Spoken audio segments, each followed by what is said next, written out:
आज ईद उल अज़हा मजहबी जोशो जज्बे के साथ मनाई जाएगी।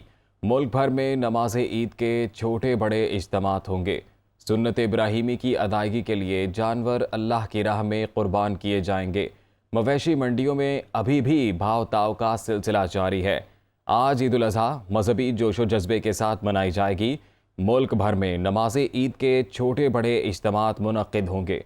सुन्नत इब्राहीमी की अदायगी के लिए जानवर अल्लाह की राह में कुर्बान किए जाएंगे, जबकि मवेशी मंडियों में अभी भी भाव-ताव का सिलसिला जारी है।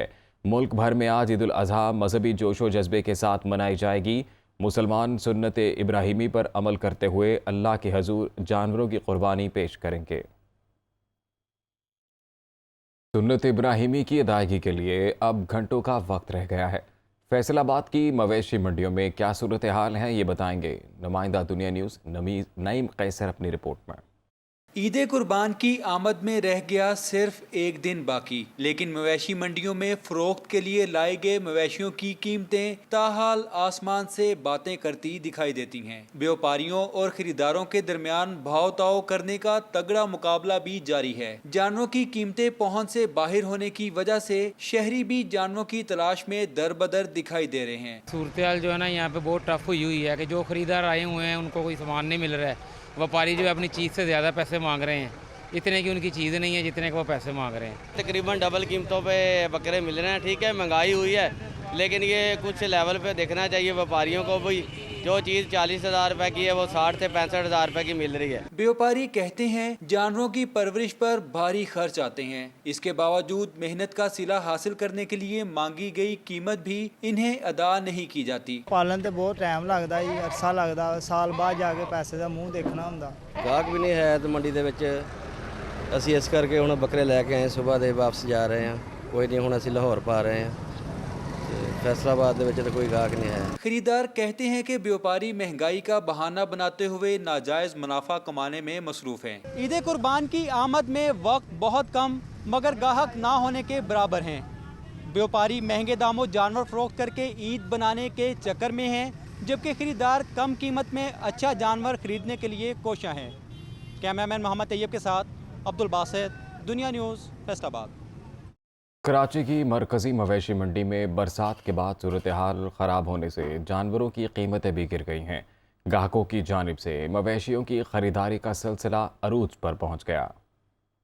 कराची की मरकजी मवेशी मंडी में बरसात के बाद सूरत हाल अबतर हो गई। इंतजामी फुकदान के बायस शहरी गंदे पानी और कीचड़ में जानवरों की खरीदारी पर मजबूर। मंडी में पानी जमा होने के बायस जानवरों की कीमतें भी गिर गईं। शहरियों की जानिब से बड़ी तादाद में खरीदारी का सिलसिला जारी। मंडी इंतजामिया के मुताबिक रवा साल 4.5 लाख जानवर मंडी में लाए गए, जिनमें से करोड़ों रुपए मालियत के 90% मवेशी फरोख्त हो चुके हैं। फरोख्त के बाद व्यापारियों की बड़ी तादाद घरों को रवाना हो गई। मवेशी मंडी में ऊंट, बैल और बकरों समेत बड़ी तादाद में जानवर अब भी मौजूद हैं। ज़ायद कीमतें तलब किए जाने के बायस इनकी फरोख्त में कमी देखने में आई। मवेशी मंडी में ईद के पहले और दूसरे रोज भी खरीदो फरोख्त का सिलसिला जारी रहता है। और अब आपको बताएं कि बकरा ईद करीब आते ही कोयटा शहर में जगह जगह बारबेक्यू के लिए अंगीठियाँ, सीखें और दीगर सामान दिखाई देने लगा है। हालिया महंगाई के तूफान में ये अशिया भी 50% तक महंगी हो चुकी हैं। देखिए ये रिपोर्ट। ईद उल अज़हा के मौके पर ईद से कबल कोयटा शहर के कई मकामात पर बारबेक्यू के लिए कोयले, अंगीठियाँ, सीखें और दीगर सामान की फरोख्त शुरू हो जाती है। हर साल की तरह इस साल भी कोयटा शहर के चौराहों और सड़कों के किनारे बारबेक्यू के सामान के ठेले लग गए हैं, लेकिन महंगाई के तूफान में ये अशिया भी 30 से 50% महंगी हो चुकी हैं। पहले दे रहा 700 रुपये, 800 रुपये पे दे रहा था, अभी तो ये लोग बहुत महंगा दे रहा है। कम से कम 1500-1400 रुपये पे दे रहा है। 60 रुपये किलो था कोयला, अभी 100 रुपये। अंगीठी जो है ना पहले 800 में था, अभी 1200 में। दुकानदारों का कहना है कि हर चीज की तरह बारबेक्यू का सामान भी महंगा हुआ और महंगाई की वजह से इनका कारोबार बुरी तरह मुतासिर हुआ है। इस साल में कारोबार बिल्कुल है नहीं, महंगाई बहुत ज्यादा है। लोग पूछते हैं लेकिन काम जो है सस्ता चीज पे ले जा रहे हैं। गुज़िश्ता चंद सालों में ज़रूरियाती जिंदगी की हर शय की तरह बारबेक्यू का सामान भी काफी महंगा तो हुआ, लेकिन बारबेक्यू का शौक रखने वाले ईद के पुरमसरत मौके पर बारबेक्यू का सामान खरीदते भी हैं और बारबेक्यू का खुसूसी एहतमाम भी करते हैं। ईद के पुरमसरत त्यौहार की तैयारियां सभी जोशो खरोश से करते हैं, लेकिन ख़वातीन और बच्चों की ईद शॉपिंग चांद रात तक जारी रहती है। बच्चे भी अपने वालिदैन के हमरा अपनी पसंद की अशिया ख़रीदने के लिए पुरजोश होते हैं। इसी हवाले से देखिए इब्रार अहमद की रिपोर्ट। हो या बड़ी, ईद के लिए ख़रीदारी सबसे अहम मरहला होता है और जब बात हो बच्चों की ईद शॉपिंग की तो इसके बगैर तो ईद मुकम्मल ही नहीं होती। ईद उल अज़हा के मौके पर मर्दों की कोशिश होती है कि सुन्नत इब्राहिमी की अदायगी के लिए कुर्बानी का जानवर सबसे पहले लाया जाए, लेकिन बच्चों को ईद की शॉपिंग की फिक्र रहती है। ईद की सारी शॉपिंग कर ली, लेकिन मुझे अभी अपनी सिर्फ शूज़ ही लेने हैं और मेरे कपड़े भी हो गए, मेरी ज्वेलरी भी हो गई। मैंने अपनी ईद की शॉपिंग कंप्लीट कर ली है। मैंने अपने लिए ड्रेसेस, शूज़ और बकरा भी ले लिया है। वालिदैन जो बच्चों को ईद की शॉपिंग कराने लाते हैं, इनका कहना है कि महंगाई के इस दौर में बच्चों की तमाम फरमाइशें पूरी करना तो मुश्किल है, लेकिन बच्चों की खुशी के लिए इन्हें मानना पड़ता है। आजकल महंगाई जो बहुत ज़्यादा है, इतना ज़्यादा बाहर नहीं निकल सकती, लेकिन बस बच्चे जिद कर रहे थे कि हमें शॉपिंग करना है, ईद आ रहा है, तो जाहिर सी बात है बच्चों को जो है ना क्या कि उनकी चीज़ें भी लेता, शॉपिंग भी कराना था, ईद भी इस वजह से मनाए थे। ईद तो मोस्टली बच्चों की होती है ना, तो आई थिंक उन लोगों के लिए लाइक ज़्यादा चीज़ें लेनी पड़ती है और लाइक उन पे ज़्यादा पैसा लगता है। ईद नाम है खुशियों का और खुशी के इस त्यौहार को ख़वातीन, बच्चे और नौजवान सब भी भरपूर अंदाज में मनाते हैं, लेकिन बच्चों की ईद की तैयारियाँ देखने से ताल्लुक़ रखती हैं। अपने प्यारों के साथ ईद मनाने के लिए परदेसियों की वापसी का सिलसिला जारी है। लारी अड्डों पर शदीद रश और टिकट की अदम दस्तयाबी से मुसाफिरों को शदीद मुश्किलात का सामना है। ईद की खुशियां अपनों के संग, परदेसियों की आबाई इलाकों में रवानगी का सिलसिला जारी। हफ्ते के रोज भी बस अड्डों पर खूब रश लगा रहा। बस अड्डों पर गाड़ियों की किल्लत भी खत्म न हो सकी। ट्रांसपोर्टर्स मनमाने किराए वसूल करने लगे। बेशतर मुसाफिर बसों की एडवांस बुकिंग करवा चुके हैं, जिससे मौका पर टिकट न मिलने वाले परदेसी परेशान दिखाई दिए। लाहौर से फतेहपुर जाना, कोई टिकट नहीं मिल रही, किराया डबल है, कोई बात नहीं सुन रहा, अपनी समझ चलाई जा रहे हैं। ब्लैक में टिकटें बेच रहे हैं, 2200 की या 2500 की बेच रहे हैं। चौकादम जाना है, टिकट नहीं मिल रही, इधर से भी काउंटर से भी नहीं मिल रही। ऑनलाइन टिकटिंग वैसे ही इन्होंने बंद कर दी है। पब्लिक ट्रांसपोर्टर्स का मौक़िफ़ है कि ईद के दिनों में मुख्तलिफ शहरों से गाड़ियाँ खाली वापस आती हैं। महंगाई की वजह से अखराजात पूरे नहीं होते, ज़ायद किराया वसूल करना मजबूरी है। वज़ीर आला पंजाब ने ईद उल अज़हा पर सियाहती मकामात खुसूसन मरी जाने वाले सयाहों को सहूलतों की फराहमी के लिए हिदायत जारी कर दी। वज़ीर आला पंजाब ने हिदायत जारी करते हुए कहा है कि ईद पर मरी समेत दीगर सियाहती मकामात पर ट्रैफ़िक के लिए खुसूसी इंतज़ामात किए जाएँ। ट्रैफ़िक को रवा दवा रखने के लिए बनाए गए खुसूसी प्लान पर अमल दरामद यकीनी बनाया जाए। हमज़ा शहबाज ने होटलों और पार्किंग की ओवर चार्जिंग रोकने के लिए इंतज़ामी अफसरान को ज़ीरो टॉलरेंस की पॉलिसी इख्तियार करने का कहा है। वज़ीर आज़म शहबाज शरीफ का इंडोनेशिया के सदर से टेलीफोनिक राबता हुआ। दोनों रहनुमाओं ने ईद उल अज़हा की मुबारकबाद और नेक तमन्नाओं का इजहार किया। ईद उल अज़हा के मौके पर वज़ीर आज़म शहबाज शरीफ ने इंडोनेशियन सदर से टेलीफोनिक राबता किया। शहबाज शरीफ ने इंडोनेशिया की आवाम और हुकूमत के लिए नेक ख्वाहिशात का इजहार किया। वज़ीर आज़म ने इंडोनेशियन सदर को दौरा पाकिस्तान की दावत दी और बाहमी अमूर के हवाले से तबादला ख्याल किया गया। श्रीलंका में जारी सदर मुमलिकत के ख़िलाफ़ एहतजाज में लेजेंडरी जयसूर्या, कुमार संगकारा और जयवर्धने समेत साबिक क्रिकेटर्स भी शामिल हो गए। सियासत की बिगड़ती सूरत हाल में श्रीलंकन क्रिकेटर्स भी इन एक्शन हो गए। सदर राजापाक्से के ख़िलाफ़ जारी एहतजाज में लेजेंडरी जयसूर्या ख़ुद शरीक हो गए। उन्होंने कहा कि वो श्रीलंकन अवाम के साथ खड़े हैं, बहुत जल्द फतह का जश्न मनाएंगे। जबकि सोशल मीडिया पर छिड़ी इस जंग में साबिक कप्तान कुमार संगकारा और जयवर्धने ने भी एंट्री डाल दी। संगकारा ने एहतजाज के वीडियो शेयर करके इसे मुस्तकबिल लिखा, जिसे उनके साथी क्रिकेटर ने लाइक किया। श्रीलंका की तरफ से 25 टेस्ट, 24 वनडे और वाहिद T20 इंटरनेशनल क्रिकेट खेलने वाले साबिक बॉलर धमीका प्रसाद भी एहतजाज का हिस्सा बन गए।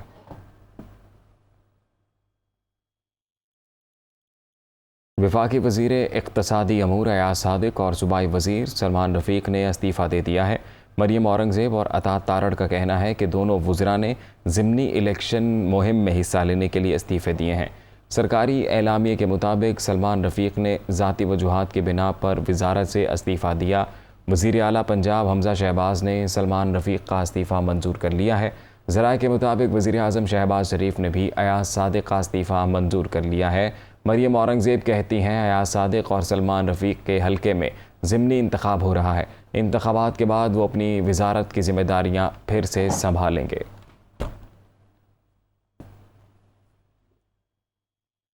मुस्लिम लीग नून के रहनुमा एहसन इकबाल ने कहा है कि गुज़िश्ता रोज़ के वाक़े से उनकी शोहरत को नुकसान नहीं पहुंचा।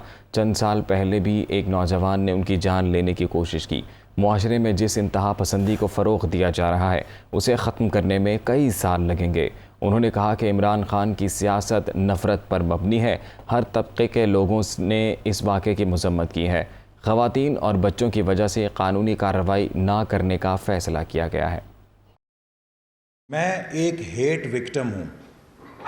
आज से चंद साल पहले एक नौजवान जिसके दिमाग में नफ़रत भरी गई थी, प्रोपेगेंडा करके उसके जहन को डैमेज किया गया था।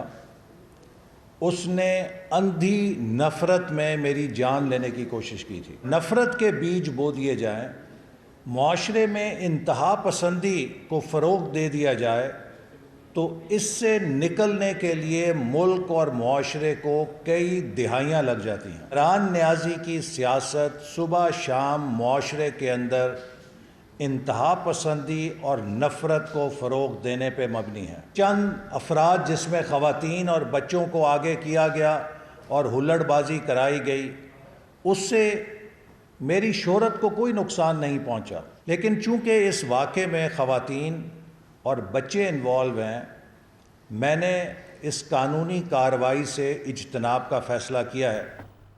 शहबाज गिल ने कहा है कि 1988 में बेनज़ीर भुट्टो की तस्वीर फेंकवाने के मास्टरमाइंड एहसन इकबाल थे। क्या इनकी तरबियत इमरान खान ने की थी? दूसरों को चाय छोड़ने का कहने वाले खुद मोटरवे पर इंपोर्टेड कॉफ़ी पीने चले गए। लीगी रहनुमा जान लें तेल की कीमतों में बेतहाशा इजाफे पर अवाम में शदीद गुस्सा है। एहसन इकबाल साहब भी हर चीज़ का क्रेडिट लेने की 1988 में जब आपने शहीद मोहतरमा बेनज़ीर भुट्टो साहबा की तस्वीर हेलीकॉप्टर से फेंकवाई थी, आप IGI में मास्टरमाइंड थे उस सारे गंदे खेल के। एहसन इकबाल साहब, क्या आपकी तरबियत इमरान खान साहब ने की थी? आप एक जाली प्रोफेसर हैं, आपने अरस्तु होने का लबादा उड़ा हुआ है। मरियम सफदर की जाली वीडियो फैक्ट्री के असल प्रोड्यूसर आप हैं। गुल्लू भट्ट ने गाड़ियां तोड़ी थी, उसकी तरबियत बता दीजिए कि क्या इमरान खान ने की थी गुल्लू भट्ट की तरबियत? मॉडल टाउन के अंदर शहबाज शरीफ, राणा सनाउल्लाह और उस वक्त के वज़ीर आज़म नवाज शरीफ के कहने पर जिस तरीके से आप लोगों ने गोलियां मारी थी हामला औरतों के मुंह के अंदर, क्या उसकी तरबियत इमरान खान ने आपकी की थी? जो आपके अंदर मुनाफिकत है कि लोगों को चाय छोड़ने का कह रहे हैं, गरीब को, खुद आप इंपोर्टेड कॉफ़ी पी रहे हैं। ये इमरान खान ने आपको कहा था कि जाएं वहां से इंपोर्टेड कॉफ़ी पिएं और साथ इंपोर्टेड बिजली भी करवाएं। कोई 130 रुपये डीजल और 100 रुपया पेट्रोल आपने महंगा किया है, तो उस अवाम को बहुत गुस्सा है। PTI के रहनुमा हमाद अज़हर ने कहा है कि पंजाब में ज़िमनी इलेक्शन इंतहाई अहमियत इख्तियार कर चुके हैं। अवाम की सपोर्ट तहरीक इंसाफ के साथ बढ़ रही है। दीनी जमातों ने भी हिमायत का ऐलान कर दिया है। लाहौर में गुफ्तगू करते हुए डॉक्टर यास्मीन राशिद का कहना था कि इमरान खान मुल्क की आज़ादी पर यकीन रखते हैं। पाकिस्तान की हुकूमतें अवाम को महकूमी की जानिब ले गईं। ये बड़ा अहम ज़िमनी इलेक्शन है। ये ज़िमनी इलेक्शन एक ऐसी हैसियत इख्तियार कर चुका है जो पहले किसी ज़िमनी इलेक्शन को नहीं थी, क्योंकि ये जो हमारे ऊपर एक इम्पोर्टेड हुकूमत बैनुल-अक़वामी क़ुव्वतों ने मुसल्लत की हुई है, इसकी अपनी सर्वाइवल जो है वो इस ज़िमनी इलेक्शन के नतीजे पे डिपेंड करती है। और जहाँ पे रियासत का और हुकूमत का जबर अपने अरूज पर जा रहा है, तो उसी तरह अल्हम्दुलिल्लाह हमें अवाम की तरफ से और हमारे जो उलमा हज़रात हैं उनकी तरफ से उनकी दुआएं और उनकी सपोर्ट जो है वो भी उसी तरह बढ़ती चली जा रही हैं। लाखों लोगों ने कुर्बानियाँ दी, शहीद हुए, उसके बाद ये पाकिस्तान बना। अफसोस से कहना पड़ता है कि हुकूमतें जो आईं बाद में, उन्होंने हमें महकूमी की तरफ लेके गए। अल्लाह ताला की मेहरबानी है कि अब हमारा एक ऐसा लीडर है जो ये महकूमी ख़त्म करने पे तहिया कर लिया उन्होंने कि हम उस वक़्त तक खड़े रहेंगे जब तक हम एक बिल्कुल आज़ाद कौम अपने आप को ना कहें। और इंशाअल्लाह आप सबकी हमें सपोर्ट रही तो इंशाअल्लाह उम्मीद है कि हम अपने ये मंजिल जद तय पाएंगे और इंशाअल्लाह कामयाब होंगे। मुस्लिम लीग काफ के रहनुमा चौधरी शुजात हुसैन ने कहा है कि परवेज़ इलाही के साथ कोई इख्तलाफ नहीं, नज़रियाती इख्तलाफात होते रहते हैं। उन्होंने कहा कि नज़रियाती इख्तलाफात बाप बेटे के दरमियान भी हो सकते हैं और होने चाहिए। सियासी नाराज़गी जो सियासतदानों में है वो मेरा ख्याल रहनी चाहिए। बाप बेटे में जो कहते हैं बेटे में जो है वो जलते हैं, नहीं, बेटों में अगर आप समझते हैं तो अगर वो समझते हैं तो कोई बात जो मुझसे अलग करते हैं या ज़्यादा करते हैं तो भी सुननी चाहिए। आजकल की नौजवान नस्ल से बात सुननी चाहिए और उसे भी हमें सबक हासिल करना चाहिए कि नई नस्ल नई चीज़ें में क्या रही, कोई बात नहीं। यार मेरी रहना वैसे घर में भी लाहौर में भी होती है, तो आप कैसे लगा देना। सुई में बलोचिस्तान अवामी पार्टी के मरकज़ी रहनुमा साबिक सूबाई वज़ीर दाखिला सेनेटर सरफराज बुगटी के काफ़िले पर बम हमले में एक शख्स ज़ख्मी हो गया। पुलिस के मुताबिक सेनेटर सरफराज बुगटी के काफ़िले पर नामालूम दहशत गर्दों ने सुई के इलाके में बम हमला किया। धमाके से सरफराज बुगटी के गार्ड्स की गाड़ी को नुकसान पहुंचा। धमाके में एक शख्स शदीद ज़ख्मी हुआ। हमले में सरफराज बुगटी महफूज रहे। ज़ख्मी को DHQ अस्पताल डेरा बुगटी मुंतकिल कर दिया गया है। नारोवाल में बस और कार में तसादुम से 5 अफराद जाँ बहक और 10 ज़ख्मी हो गए।